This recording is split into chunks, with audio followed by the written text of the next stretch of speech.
오늘은 토지거래 허가제 나갈 차례죠. 유약집은 100쪽입니다.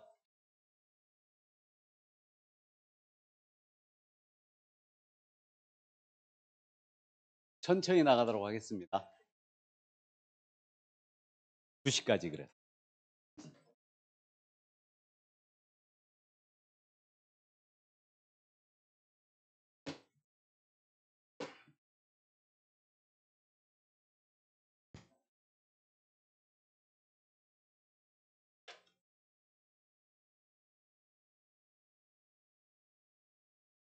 자, 이 토지거래 허가제 있잖아요. 작년 시험에서 토지거래 허가제에서만 다 나왔다. 그러니까 이거 내용을 충분히 다 꼼꼼히 챙겨야 될 것 같아요. 원래 출제 비중은 하나입니다. 하나였었는데 2개 정도는 기본적으로 낼 것 같고 32회 때는 3문제를 출제했어요. 그러니까 꼼꼼히 챙겨주시기 바랍니다. 자, 그럼 허가구역의 지정에 대한 부분인데 요거는 뭐 여러분들이 쉽게 아십니다. 2개 이상의 시도에 걸치는 지역이에요. 여기를 허가구역으로 붙습니다. 그럼 이때는 국토교통부 장관이 지정하는 거죠. 근데 동일 시도 안의 일부 지역이었어요. 여기는 누구? 시도의사가 지정하죠. 다만 동일 시도 안의 일부 지역이지만 국가의 개발 사업 등으로 투기적인 우려가 있다. 그러면 국장이 직접 지정할 수도 있습니다. 지정 기간은 5년을 초과하지 않는 범위를 지정하는 거죠. 5년을 초과하지 않는 범위에서 정한다. 자, 그래서 여기까지 토지거래 허가구역 지정은 뭐 기본적으로 잘 알고 있는데요. 이번에 지금 개정한 내용이 유인물 나갔었는데 허가구역을 지정을 하면서 허가 대상자, 그 다음에 용도 지역, 지목 이걸 특정하여 지정할 수도 있어요. 한민호 저놈은 허가 받아라 이렇게 할 수 있다는 얘기죠. 그 다음에 이제 요런 용도로 쓸 때는 허가를 받아라. 또 지목, 특정 지목을 지정할 수도 있어요. 근데 요거는 세부적으로 시행령이 확정이 돼야 되기 때문에 시행령이 확정되려면 아직 멀었죠. 10월 19일 날 시행이니까 그때 이제 이 부분이 나올 겁니다. 자, 그러면 이제 지정 가능 지역은 투기 가능성이 있거나 또는 집가 급격히 상승한 지역으로서 후행사 우려로 암기했어 우리 그저 아파트 공사할 때 시공사가 있고 시행사가 있다고 그랬죠. 시행사는 허당이 많다고 그랬습니다. 그래서 시행사가 우려된다.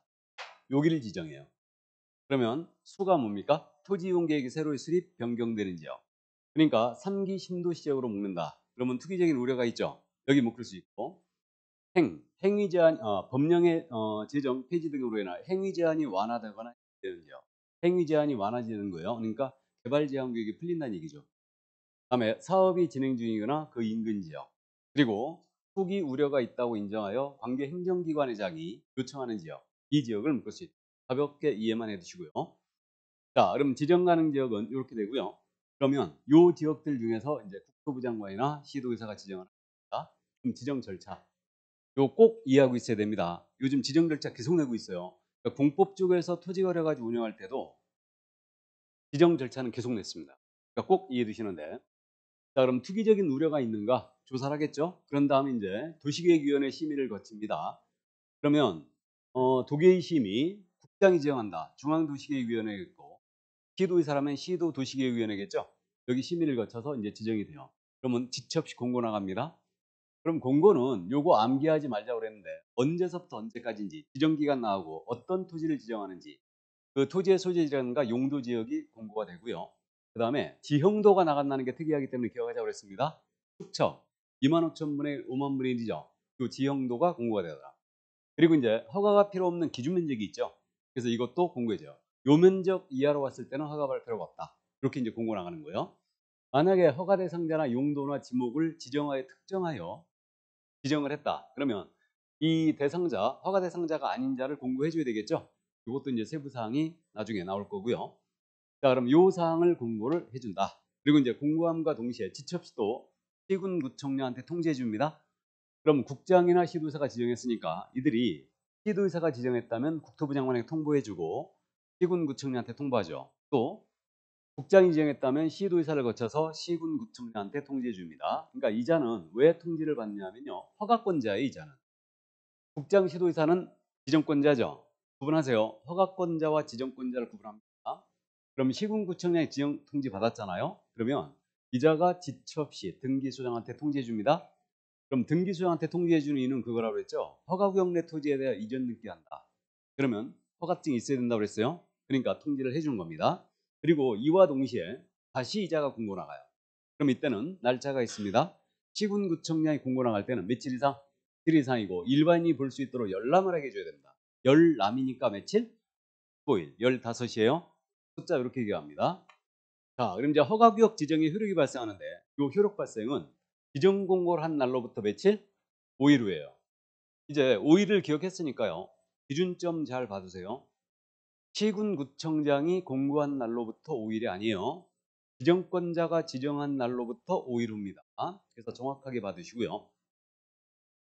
우리 5일 2번밖에 없다고 그랬죠? 2번 다 중요하다고 그랬어요? 또 하나 5일이 어디서 나와요? 자격 취소. 자격 취소에서 5일이 또 나오죠? 자격을 취소한 시도자는 5일 내 국장 보고하고 다른 시도에 통보한다. 그죠? 자, 그래서 이렇게 이제 해주시고요. 그래서 5일 후에 발생한다. 아주 무지하게 잘 물어봅니다. 고맙게도. 자, 그러면 이제 허가구역 지정 이렇게 이제 절차가 진행되는데 다시 지정한다. 그럼 다시 지정할 때는 이 절차를 그대로 준용하는데 다시 지정할 때는 재지정할 때는 절차 하나가 추가되죠. 그게 뭐예요? 도계의 심의가 있기 전에 의견 청취란 과정이 있죠. 그러니까 시군구청장의 의견을 청취한다. 주민 의견 청취 절차가 있어요, 없어요? 그런 거 없어요. 그래서 시군구청장의 의견을 청취한다. 왜 그러냐면 이자는 허가권자예요. 그러니까 제일 잘할 거라 이거. 그러니까 다시 지정을 한다면 이자의 의견을 청취하고 도계의 심의를 거쳐서 공고 나가고 통지해주고 공고해주고요. 됐죠? 그러니까 재지정할 때만 시군구청장의 의견 청취 과정이 있다. 그래서 그 정도. 국장이 지정한다면 시도의사 의견도 들어야 되겠죠. 자, 그럼 그 점 주의해 주시고요. 다음 이제 축소 해제입니다. 그러면 관계 행정기관의장이 축소 해제를 하고 요청을 했잖아요. 그럼 이유가 있다고 인정되면요. 축소 해제해야 됩니다. 그래서 축소 해제를 지첩시해야 된다. 하게 돼 있어요. 이거 할 수 있다가 아니에요. 그럼 축소 해제할 때도 이 절차를 그대로 준용합니다. 그래서 도계의 심의를 거치고 공고 나가고 다시 통지해주고 공고하고. 그러니까 언제나 도계의 심의는 축소하든 해제를 하든 지정을 하든 재지정하든 언제나 있게 돼요. 그래서 이 정도 이해해 주시면 됩니다. 자, 그래서 허가구역 지정 절차 이렇게 다 봤습니다. 그러면 넘어갈까요? 자, 이제 허가대상 계약으로 갑니다. 요 허가대상 계약은 우리가 원래 실무 과목이니까 어떤 계약을 했을 때 허가를 받느냐 알고 있어야 될 것 같거든요. 근데 요즘 이건 잘 안 내는데 작년 시험에서 이걸 건드렸어요. 그러니까 이해해 두시는데 일단은 요 허가구역으로 지정이 됐습니다. 그럼 이 지역 안에 있는 토지로서 일정 면적을 초과해야 되죠. 이 초과에 대한 이 토지에 대한 소유권, 지상권, 설정 및 이전에 관한 유상 계약 및 예약의 대상이에요. 이렇게 얘기합니다. 그럼 원래 지난주에 우리가 공부하기를 규제 대상이 되는 권리는 원래 소유권이라고 그랬죠. 소유권을 규제하는 거예요. 근데 유일하게 지금 지상권이 들어간 게 이거예요. 왜 그랬냐면요. 지상권은 최단 존속 기간이 있기 때문에 최단 기간 요거 보호를 강행 규정이잖아요. 그러다 보니까 허가를 못 받을 것 같으니까 지상권 설정 계약을 자꾸 하는 거예요. 그럼 거의 매매와 비슷한.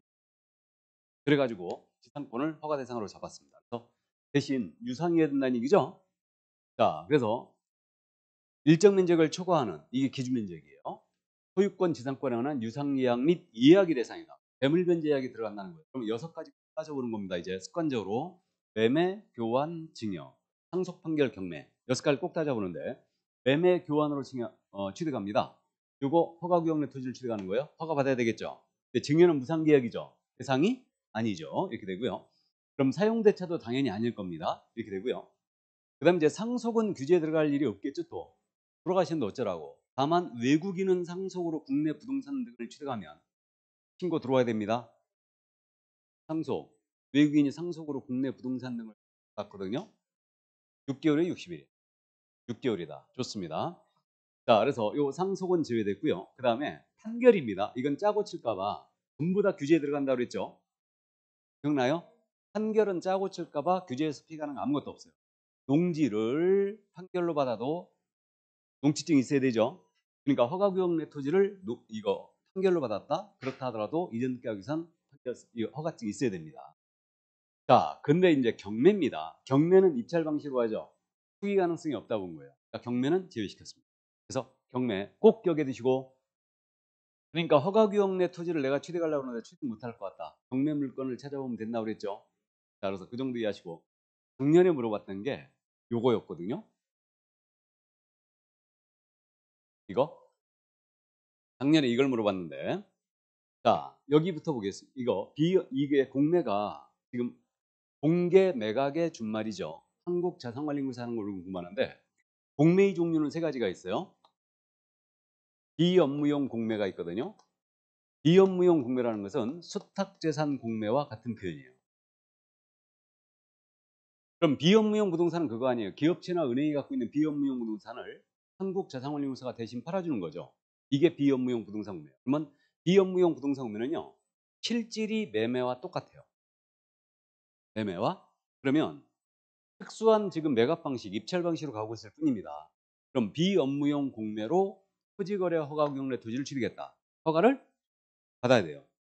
받아야 됩니다. 단 비업무용 공매를 했는데 몇 번 이상 유찰? 3번 이상 유찰이 된 거예요. 그럼 이때는 허가를 면제합니다. 이건 투기 가능성이 없다 본 거예요.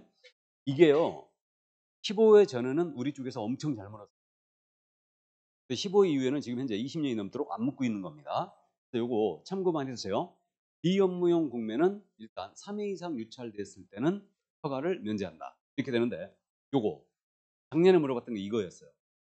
조세 체납 처분 또는 강제 집행의 경우라고 했거든요. 이게 뭐냐면 이게 압류부동산 공매. 요게 그럼 압류부동산이란 말을 이해해 두시는데 압류부동산은 게 뭐냐면 우리가 세금을 체납했거든요. 그럼 체납자 재산에 대고 압류 들어가죠. 그리고 세무서나 지자청이 직접 공매할 수가 있는데 얘네들은 한국자산관리공사에 맡기게 돼 있어요.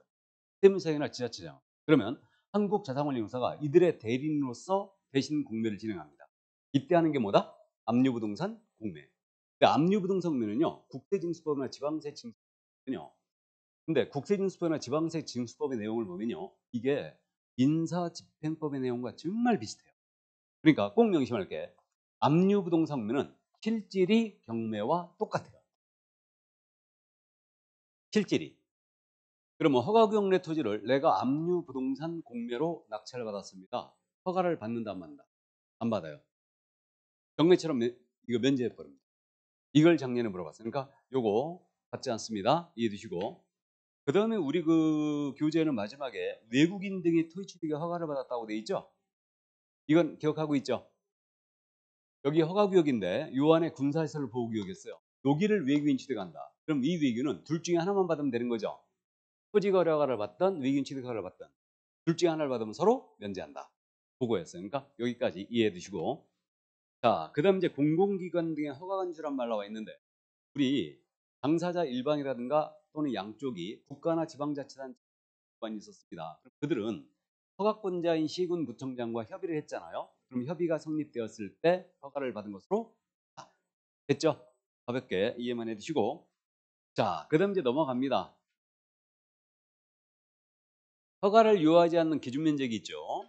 그래서 제목이 지금 앞 페이지로 넘어가 있어서 마음에 굉장히 안 드는데, 자, 어쨌든 기준 면적 작년에 이제 물어봤고요. 작년에 개정이 됐기 때문에 이거 물어본 거예요, 지금.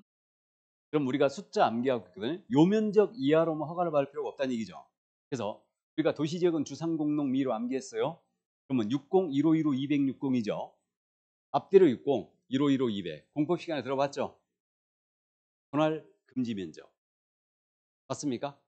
공법 시간에 들어본 숫자예요, 이거. 그래서 주상공농이고 60, 1515, 200. 꼭 암기해야 됩니다. 이게. 그럼 도시지역 밖은 250제곱미터 이하였다. 허가 필요 없죠? 공지는 500, 임야는 1000입니다. 여기 도시지역 밖은 숫자를 우리가 배수로 암기했죠? 2배로 간다. 250, 500, 1000으로 간다. 그러면 요게 기준 면적이고 요 면적 이하로는 허가 필요 없다는 얘기거든요. 요 면적 초과해야 돼요. 근데 허가구역 지정권자가 지정을 하면서 요걸 조정할 수 있죠. 시킬 때는 몇 프로까지 내려갈 수 있다? 10%. 최대화 시킬 때는 300%까지, 3배까지 늘릴 수 있어요. 그러니까 여기 주거지역이 지금 60이지 않습니까? 이거 주거지역에서 6제곱미터 이하는 허가받을 필요가 없다. 그럴 수 있다는 얘기죠. 근데 늘린다면 180제곱미터 이하는 허가받을 필요가 없다. 그럴 수 있다는 얘기죠. 그래서 이제 그 정도 이해해 주시면 되겠고요. 또 하나 주의할 점은 여기 도시지역은 지금 지목과는 관련 없고 용도지역으로 가고 있다는 거죠. 근데 여기 도시지역 밖은 이곳은 지목으로 가고 있다는 거죠.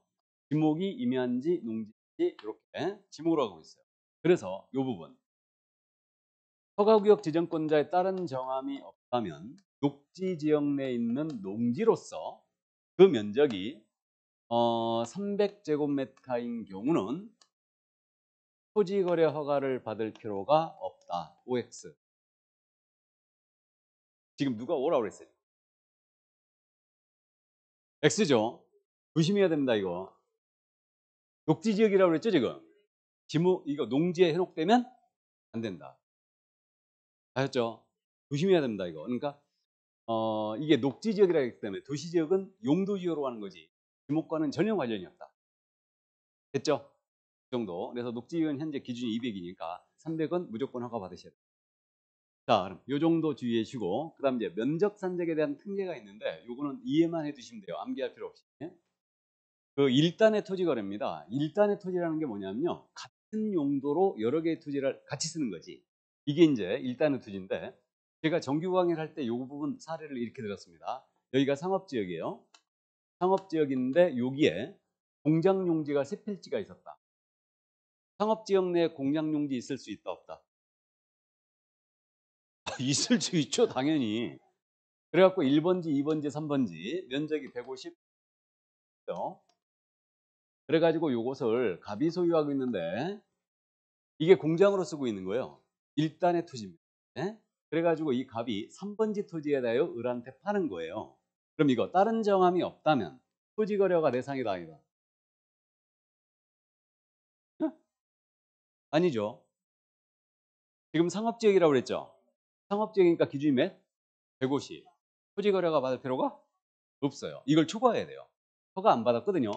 근데 1년 내에 을한테 다시 파는 거예요. 이거를 1년 내에. 그러면 이때는 전체에 대한 거래를 보겠다. 그럼 기준 면적을 초과하면 허가 받으라는 얘기죠. 쪼개 파는 걸 지금 막고 있는 거예요. 그래서 이게 그거고요. 면적에 대한 꼼수를 부리는 걸 막고 있어요. 그다음 이제 분할 거래. 자, 이겁니다. 이거는 이것도 이해만 해두시면 되는데 이게 도시지역 밖에 있는 농지였어요. 지목이 전이었습니다. 이게 갑이 소유하고 있는데 면적이 800이었어요. 여기가 허가구역으로 묶였습니다. 이제 그러자 갑이 이걸 팔아야 되겠는데 800이니까 허가 대상이 됐죠. 농지는 지금 500 초과하면 허가 대상이잖아요. 그래가지고 이게 안 팔리니까 요거를 갖다가 쪼개는 거죠. 400, 400으로. 그래갖고 쪼갠 다음에 이걸 을한테 파는 거예요. 그럼 최초의 거래는 아예 기준면 이걸 초과하는 것으로 보겠다. 그 얘기 이게. 허가구역 지정할 당시에 기준면적을 초과했던 토지를 허가구역이 지정된 다음에 분할하여 거래한다. 그럼 이때는 기준면적을 아예 초과하는 것으로 보겠다. 허가 받으라는 얘기죠.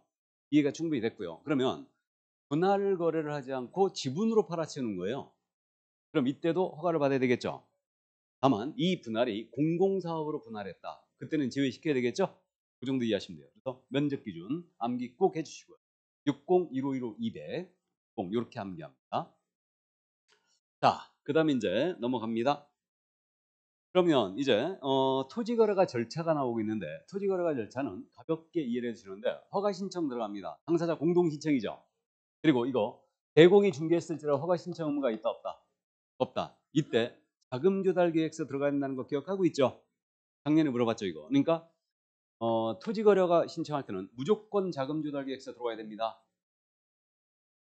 그래서 있잖아요. 부동산 거래 신고할 때 그러면 매매 계약이었다. 한번 따져봐야지 또. 여러분들 기억하고 있나? 여기 허가구역이거든요. 여기서 매매를 했어요. 기준면적을 초과하는 거였어요. 허가를 미리 받았습니다. 그리고 이제 매매를 합니다. 그럼 다시 부동산 거래 신고해야 돼, 안 해? 해야 되죠? 해야 됩니다. 근데 이게 수도권 등에 있는 토지였어요. 수도권 등에 있는 토지였다. 거래가가 2억이었어요. 그럼 자금 조달 계획서 부동산 거래 신고할 때 낸다 안 낸다? 이거 안 낸다. 원래 내야 되지만 토지 거래 허가 구역이었죠? 허가 받을 때 자금 조달 계획서를 내더라. 맞죠? 그러니까 토지 거래 허가를 받을 때 자금 조달 계획서를 내기 때문에 토지 거래 허가 구역 내 토지는 부동산 거래 신고할 때는 자금 조달 계획서를 내지 않아요. 맞습니까? 아, 그랬잖아요. 우리가 지난 이거 부동산 거래 신고자 하면서 그놈아 네가 얘기한 걸 이게 다 기억하니? 자, 어쨌든 여기서 낸다. 이해해 두시고 그러면 이제 허가 신청 들어갔거든요. 이에 대해 조사 들어가죠. 지체 없이 수사들하고 촬영하여 보관합니다. 그리고 허가증, 불허가 통지하는데 며칠 내야 한다? 15일. 만일 판매가 진행 중이었다. 판매는 협의 매수라고 그랬죠. 근데 허가 신청된 토지가 만약에 공익사업용으로 쓸 토지였어요. 그래갖고 토지공사에서 사겠다고 협의 중이었습니다. 그게 선매죠. 그래가지고 이런 사실이 있다면 이 사실을 통지해 주는데 이것도 며칠? 15일. 그래서 민원 처리에 관한 법률에 따른 처리기한대 처리하게 되니까 15일이다. 15일날 허가 불허가 처분해 주는데 그러면 이때 15일날 허가 불허가 처분 안 했거든요. 안 하면 이거 허가받은 것으로 간주하죠. 그러면 다음날 허가받은 것으로 간주하는데 다음날이라는 걸 주의해야 돼요. 이 15일이 끝난 다음날이다. 15일이 끝난 날이 아니에요. 15일이 끝난 날에 허가받은 것으로 간주한다. 치사한 지문인데 그래서 낸 적이 있습니다. 끝난 다음날이다. 그래서 그 정도 꼭 기억을 해 두시고요. 자, 그러면 이제 그 정도 이해해 주시고 허가 기준으로 내려갑니다. 그럼 허가 기준은 실수요성이 있어야 돼요. 요런 목적이 있어야 되고 도시군 계획에 맞아야 되고요. 면적도 적정해야 된다. 세 개를 다 충족해야 돼요. 네. 너무 천천히 하니까 심심하죠.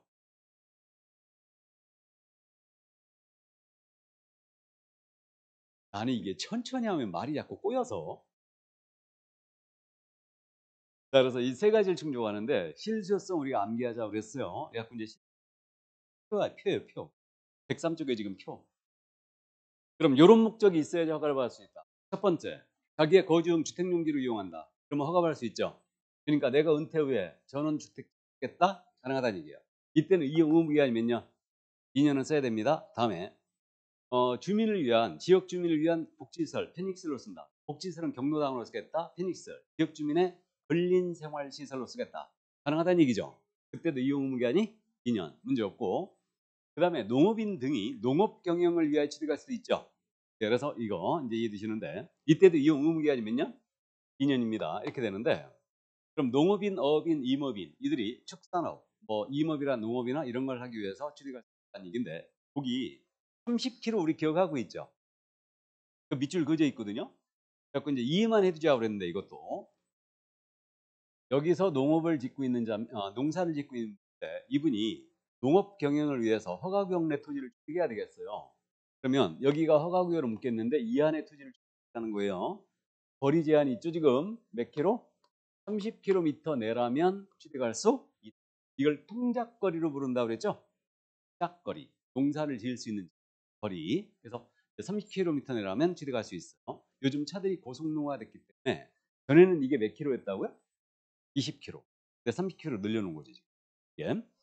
그 다음에 이번엔 그 밑에 동그라미 3번인데 농지에 대해서 협의 양도하거나 수용된 사람이다. 농지를 협의 양도했거나 수용을 당했어요. 그럼 대체 농지를 취득할 수 있죠. 대체 농지는 이때는 이게 거리 제한을 완화시켰습니다. 농지를 수용당한 사람이 만약에 대체 농지 취득하는데 이때 3년 내 취득해야 돼요. 몇 킬로까지 완화시켰다? 80km 내라면 허가구역 농지를 취득할 수 있다. 맞죠? 이렇게 되고 다만 수용당한 농지는 공시지가 기준이었을 때 공시지가 기준이에요.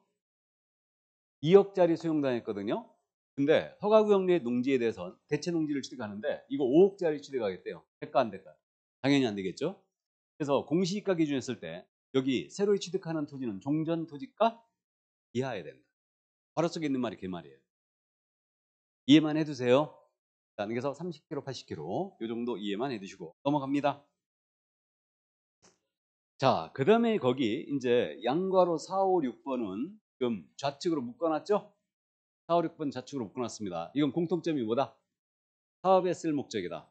그러면 사업에 쓸 목적으로 취득한다. 몇 년을 써야 된다?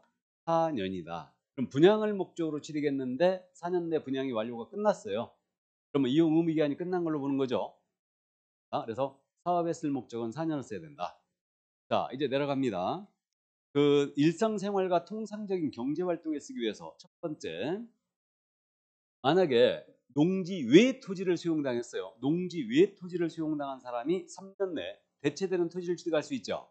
그럼 이때도 몇 년을 써야 된다? 2년 써야 되고요. 그 다음에 사용 수익이 제한되는 토지에 대해서 내 토지에 일상생활과 통상적인 경제활동에 쓰기 위해서 현상보존의 목적으로 취득하는 거예요. 가능하죠 이거? 그럼 현상보존을 뭘로 이해하자고 그랬어요? 도로개설.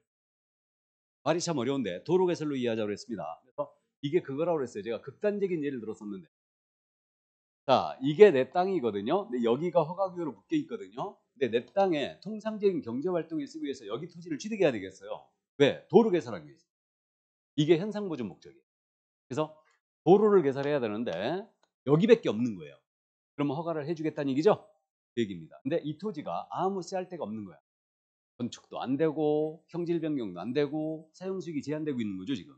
근데도 도로 개설을 위해서는 취득할 수 있다. 그래서 이제 그 정도 이해하시면 됩니까? 현상 보존을 도로 개설로 이해하자고 했고요. 그럼 이때는 몇 년 써야 돼요? 5년을 써야 됩니다. 마지막으로 임대 사업을 하는 자가 임대 사업용으로 취득하는 거예요. 허가받을 수 있죠? 네, 이렇게 됩니다. 그럼 요 임대 사업용은 몇 년을 써야 된다? 5년 써야 됩니다. 그래서 이제 요거 이렇게 되고요. 주의할 점은 그냥 사업은 몇 년? 4년. 임대 사업은 5년. 구분했죠? 이제 그렇게 이해하시고, 요거 두음자를 어떻게 탔어요? 거북농사 대여님. 거북이 농사는 대박이다. 대여님. 이렇게 암기했습니다. 이용 의무 이항까지 같이 기억해 주시고요. 실수요성이었고요. 자, 다음에 도시군계획에 맞아야 됩니다. 그래서 도시군계, 토지 이용 계획에 적합성이 있어야 돼요. 도시군계획에 맞아야 되고, 생태계의 보존과 주민의 생활에 중대한 위해를 끼칠 우려가 없어야 된다. 알아보셨죠? 그 정도 이해하시고, 면적도 적정해야 된다. 그러니까 거주용 주택용지로 취득하는데 몇 평 정도면 적정하다고요? 300평. 300평이면 적정한데 3000평 취득하겠대요. 그럼 됐나 안 된다? 안 된다는 얘기예요? 됐습니까? 그 정도. 자, 그래서 여기까지 허가 기준 이렇게 기억을 해 주시고, 저는 실무적으로 이거 굉장히 중요하다고 생각합니다. 출제자가 출제를 안 하고 있어요. 잘. 왜 그럴 것 같아요? 네? 너무 뻔해서? 너무 뻔하면 더 잘 내죠. 지금 표가 말이 굉장히 많죠. 그럼 이걸 줄여야 돼. 그죠? 이렇게 줄여야 됩니다. 근데 이거 줄여놓으면 잘못 줄여놓으면 그리지. 그러니까 못 내고 있는 거예요. 실무적으로 왜 이게 중요하냐면요. 손님이 허가구역 내 토지를 취득하러 왔대. 그럼 보세요. 허가를 받을 수 있을까를 판단해 봐야 되죠. 물어봐야 되죠. 취득 목적을. 그리고 면적도 중요한 게 물어봐야죠. 면적에 따라 허가 대상이 되는지 안 되는지. 그러니까 실무적으로 굉장히 중요한 내용으로 보이는데, 이거에 대해서는요. 28회 처음 우리 쪽으로 넘어오고 지분 하나 정도 내고 말았어요. 어쨌든 이해는 꼭 해두십니다. 그래서 거북농사 대응으로 암기해 두세요. 자, 그 다음에 이제 넘어갑니다. 또 토지거래 절차로 넘어가는데, 여기 대구 쪽으로 가는 거예요 지금. 자, 이제 허가를 받았어요. 그럼 여기서부터가 또 중요한데, 허가를 받았거든요. 그럼 홈페이지에 게재하게 돼 있고, 허가받은 토지가 농지였습니다. 그럼 농지는 농지취득자격 증명이 있죠. 그럼 허가증이 나가면 농지취득자격 증명 받은 것으로 본다. 농취증, 의제. 그럼 농지에 대해서 허가증이 나가면요, 이건 농림축산식품장관에 통보를 해주게 돼 있습니다. 이렇게 돼 있고, 그 다음에 거민도 받은 것으로 본다. 그래서 거민 의제 되고, 꼭 기억하시고 아주 특이하게 잘못 쓰죠. 자, 그 다음에 이제 이번엔 이제 허가가 나갔든 불허가 통지가 됐든 이의 신청할 수 있어요. 몇 달 내? 1월 내. 1월 기억하시고, 그럼 허가증이 나가도 이의 신청됩니다. 그러니까 뭐 특별한 경우가 있을 수 있어요. 예를 들어서 허가증이 나갔는데 계약이 깨졌. 그럼 이의 신청 필요하면 들어갈 수도 있겠죠. 그러니까 허가가 나갔든 불허가 통지가 됐든 이의 신청할 수 있고요. 허가를 기억해 두시고, 그럼 도시계획위원회 심의를 거쳐서 신청 알려주겠습니다. 자, 이번에 이제 불허가 나갔어요. 허가를 안 해줬습니다. 안 해주면 이거 네 사라 그럴 수 있죠. 이게 뭐라고요? 매수 청구. 1월 또 기억하시고 1월 내 매수 청구할 수 있죠. 그럼 시군구청장한테 매수 청구하면 시군구청장은 매수할자를 지정하여 매수를 하게 할 수 있죠. 그래가지고 이 매수 청구할 때 기준 가격이 있습니다. 이거는 그렇게 이해하자고 그랬어요. 내가 팔려고 허가 신청 들어갔는데 불허가 맞아버렸다. 그럼 이거 사실상 버리는 토지죠. 그러니까 가장 싼 가격. 실가, 감정가, 공시지가 중에 제일 싼 가격이 뭐다? 공시지가. 그러니까 공시지가 기준이에요. 다만 허가 신청서의 적힌 가격이 공시지가보다 적었다. 그럼 그때는 그 가격으로 매수 청구할 수 있는데 어쨌든 기준가는 공시지가 된다. 몇 달 내에 매수 청구할 수 있다? 1월 내에. 그러면 매수할자를 지정하여 매수를 하는데 거기 그 박스에 말이에요. 매수자가 될 수 있는 자, 국가지방자치단체, 한국토익특공사, 농산식품유통공사, 석탄공사, 관광공사, 농어촌공사, 도로공사, 석유공사, 수자원공사, 전력공사, 철도공사. 이거 낸 적이 있다 없다? 네? 있다. 30회 때 이거 낸 적 있어요? 틀려라고 작정하는 문제 우리 한 문제씩 꼭 나온다고 그랬죠? 이게 그래갖고 30회 때는 이걸 냈습니다. 그래갖고 이것도 매수자가 될 수 있는 자를 모두 골라라 이렇게 낸 거예요. 모두 골라라. 무슨 놈이었지? 이걸 어떻게 암기하고 있어요? 출제자도 암기 분명히 못 알고 있어요. 그래갖고 어쨌든 이런 거는 깔끔하게 그냥 찍어버린다. 아셨죠? 그래서 그렇게 있다는 거 이해만 해주시고, 자 그럼 내려갑니다. 이제 허가를 받지 않고 계약을 했어요. 계약이 무효다. 허가를 받을 것을 조건으로 하면은 유동적 무효라는 거 알고 있죠? 알고 있고요. 형사처벌 꼭 기억해야 돼요. 이거 작년에 단답형으로 물어봤죠. 2년 이하의 징역 또는 토지가액의 30% 이하에 대한 벌금에 처하는데 이 토지가액의 기준은 공시지가 기준이에요. 개별 공시지가 기준 30% 이하에 해당하는 벌금. 우리는 실무과목이니까 제재 여기서도 중요합니다. 암기하고 있어야 돼요. 그래서 이 점 2년 이하의 징역 또는 토지가액의 30% 이하에 해당하는 벌금에 처한다. 허가를 받지 아니고 계약을 체결했거나 변경 허가를 받지 아니고 계약을 했다든가 또는 부정한 방법으로 허가를 받았다. 모두 허가 취소할 수도 있는데 어쨌든 2년 이하적 또는 30%에 해당하는 벌금이다. 제재 처분은 참고하세요. 자 넘어갑니다. 이제 토지 이용에 관한 의무. 그럼 토지 이용에 관한 의무 있잖아요. 요거가 제가 그랬죠. 나는 이게 이렇게 중요한지 몰랐다고. 거기 출제 빈도를 보시면 29회만 빼고 계속 냈죠. 한 문제씩 계속 냈어요. 이거. 그러니까 토지 이용에 관한 의무 꼭 이해해 두시는데, 그래서 이용 의무 기간을 우리가 미리 짚고 넘어왔는데, 자 그러면 이제 대통령령이 정하는 사유가 없는 한 5년을 초과하지 않는 범위에서 토지를 이용할 의무가 있습니다. 이때 실태조사하게 돼 있죠. 실태조사는 시군 구청에 매년 1회 이상 허가받은 목적으로 쓰고 있는가 실태조사를 하고 있습니다. 이때 허가받은 목적으로 쓰지 않고 있다. 그러면 이거 이제 이행민령 떨어지죠. 이행해라 하고 이행민령 떨어진다. 이거 몇 개월 정해진다? 3개월 내 기간을 정해주고요. 이거 말로 하면 돼요, 안 돼요? 안 되죠. 반드시 문서로 해야 됩니다. 자, 그럼 이제 이행민령 나갔어요. 그럼에도 불구하고 이행하지 않았다. 그럼 이행강제금 떨어집니다. 그럼 이행강제금 토지가에게 이건 실가를 얘기합니다. 실가. 토지취득가의 최고 몇 프로? 10% 범위에서 나간다. 이때 이거 이행민령이 있은 날로부터 연 1회 반복 부과죠. 매년 한 번씩 반복하게 부과하고요. 만약에 이행민령을 이행을 했다든가 이용 의무기한이 끝났어요. 그럼 이행강제금의 부과를 즉시 중지합니다. 근데 이미 부과된 건 징수해야 돼, 안 해야 돼요? 해야 되죠. 징수해야 됩니다. 그 다음에 이행강제금 부과에 대해서는 이의제기할 수 있죠. 이의제기 며칠? 30일. 자, 그럼 여기서 이제 조금 헷갈리는데 허가 불허가 처분에 대한 이의 신청이 있었죠. 여기에 이의 신청은 몇 달? 1월이었어요. 근데 이행강제금 부과에 대한 이의 제기는 30일. 그러면 30일을 한 달로 바꿔내면 무지하게 나쁜 놈이네. 우리는 이렇게 바꿔낸 적이 있다 없다? 없다. 그러니까 간만 잡자고 그랬어요. 간만 잡자고 그랬는데 이거는 이행강제금은 돈이죠. 돈이니까 날짜로 간다. 30일. 이의 제기는 30일입니다. 허가 불허가 처분에 대한 이의 신청은 한 달이에요. 이행강제금은 돈이니까 30일 간다. 날짜로. 이때 이행강제금 부과 기준 꼭 암기하고 있었는데 방이 몇 개? 10개. 이 중에 임대한 게 몇 개? 7개. 용도 변경 사용하고 있는 방은 5개. 기타 방들은 색칠. 색칠했어요. 7%. 암기 꼭 해주세요 이거. 그래서 방 10개, 임대 7개, 용도 변경 사용 5개입니다. 여기까지는 꼭 암기하고 있어야 됩니다. 나도 방 10개짜리 청소를 누가 하나?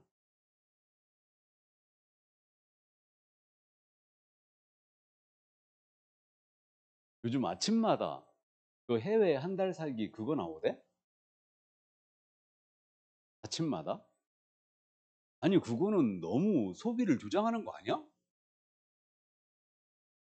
하고 난 상당히 그거 보면서 마음에 안 드는데 못 가는 내가 바본가? 아니 당최 시간이 있어야지 이거. 그렇다고 무릎에 바람 들어오는데 해외 가서 한 달 살 수는 노세 젊은 노세인데. 그래갖고 방 10개, 임대 7개, 영등영상 5개입니다. 이거 꼭 암기해 주시고요. 그러니까 이행강제 이거 아주 무지하게 잘못 씁니다. 그럼 허가받은 목적대로 쓰지 않았다. 허가를 취소해버릴 수도 있죠. 마지막에 나와 있죠. 그럼 허가를 취소할 수도 있어요. 그럼 허가 취소할 때는 청문을 해야 되겠네요. 그래서 이 정도 이해하시고요. 자, 그 다음 이제 선매가 있습니다. 선매가 나오는데 이게 선매는 협의 매수라고 그랬어요. 그러니까 간단하게 이해하자고 그랬는데 이 협의 매수를 선매를 한다. 그러니까 먼저 선자의 삶의자인데 이게 허가 신청된 토지가 공익사업용으로 쓸 토지였거나 허가받은 목적으로 쓰지 않고 있는 토지였어요. 그러면 선매할 수 있다. 그래서 선매자는 아까 그 불허가 처분 나갔을 때 매수자가 될 수 있는 자 똑같아요. 그러니까 지방자치단체 그 공사들 10개가 더 있습니다. 그러니까 그렇게 있고요. 그러면 이제 요 두 개의 토지에 대해 선매할 수 있는데 요거는 그림만 딱 띄워자로 했어요. 허가 신청 들어갔거든요. 이미 선매가 진행 중이었다. 이 사실 통지하라고 했어요. 며칠? 15일에 통지하라고 그랬죠? 선매가 이미 진행 중이었으면 그럼 이런 사실이 없다면 한 달 내에 선매자 지정해 줘야 되죠. 그럼 선매자 지정 통지는 몇 달? 1월. 그럼 토지공사로 지정이 됐어요. 그럼 이제는 선매협의 들어갑니다. 선매협의는 며칠에 들어간다? 15일에 들어갑니다. 그래서 15일에 선매협의가 들어가고요. 이때 선매협의 들어갈 때 기준가 있죠. 이건 필요에 의해서 지들이 사는 거죠. 그러면 실가로 사줘야 될 텐데 공공기관은 절대 실가로 안 산다고 그랬어요. 뭐로 산다 그럼? 감정가 기준이죠. 다만 허가 신청서에 적힌 가격이 감정가보다 적었다. 그럼 그 가격으로 선매할 수 있는데 그래서 선빵은 감정을 상하게 그랬었는데 그냥 암기하지 말고 이해하세요. 이건 지들이 필요에 의해서 하니까 선매 기준가는 감정가가 된다. 그리고 이제 선매협의 완료해줘야 되죠. 몇 달 내? 1월 내. 그러니까 15일 한 달, 15일 한 달. 그림으로 기억하세요. 그럼 만약에 선매가 불성립했습니다. 가격이 맞아야 되겠죠? 불성립하게 되면 지체 없이 불허가 처분해야 되는 거죠? 에? 아닙니까? 허가 처분하든 불허가 처분하든이에요. 지체 없이 불허가 처분해야 되는 거 아닙니다. 집중하세요. 지체 없이 허가 불허가 처분한다고요? 불허가 처분해야 되는 거 아니라고요. 아셨죠? 허가증이 나가든 불허가 통지하든 그래서 지체 없이 허가 불허가 처분한다. 거기까지 이해해 주시고 됐지요? 자 그러면 이제 선매까지 다 봤어요. 그럼 토지거래과제가 나오는데 이 토지거래과제 유동종 무효판례거든요. 2차만 하신 분들은 한번 꼭 읽어주시기 바랍니다. 됐지요? 그럼 쉴 때가 됐지요?